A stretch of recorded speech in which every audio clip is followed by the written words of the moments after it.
Hi అండి. ఇదైతే శివరాత్రి రోజు మినీ లాగ్ అనమాట. ఇంకా మార్నింగే లేచి దీపారాధన అయితే చేసేసుకోవాలి కదా! ఇంట్లో అయితే పూజ చేసుకున్నాను. పూజ చేసుకున్న వెంటనే ఇంకా టెంపుల్‌కి అయితే వెళ్ళాము. ఇంకా మార్నింగే ఆ రోజు ఫ్రెష్ అయ్యి టెంపుల్‌కి వెళ్ళాము. టెంపుల్ అయితే చాలా రష్‌గా ఉంది తెలుసా! ఇంక టెంపుల్‌లో కూడా దీపారాధన చేసి దర్శనం చేసుకొని ఇంక ఇంటికైతే వస్తాము. ఆ రోజు నాకు కొంచెం హెల్త్ కూడా బాలేదు.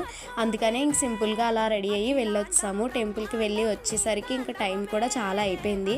ఇంకా క్విక్‌గా ఏదోటి వంట చేయాలి కదా అన్నట్టు పప్పు టమాటో వంట చేసి నేను ఇంకా ఆకుకూర అయితే ఫ్రై చేశాను.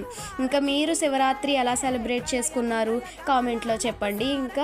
ఇంకేంటి ఆ రోజైతే సండే కదా, ఇంకా కానీ నో నాన్ వెజ్ అనమాట. ఎందుకంటే శివరాత్రి కాబట్టి ఇంకా ఆ రోజంతా చాలా పీస్ఫుల్గా ఉందండి. మార్నింగే టెంపుల్కి వెళ్ళి రావడం ఇవన్నీ ఇంకా లంచ్ చేస్తాము మేమైతే. చాలా బాగున్నాయి తెలుసా నేను చేసిన 2 వంటలు కూడా. పాలకూర ఫ్రై, ఇంకా నైట్కి అయితే వెజ్ ఫ్రైడ్ రైస్ కొత్తగా ట్రై చేశాను. వీడియో కావాలంటే మన ఛానల్లో ఉంది. Thank you for watching.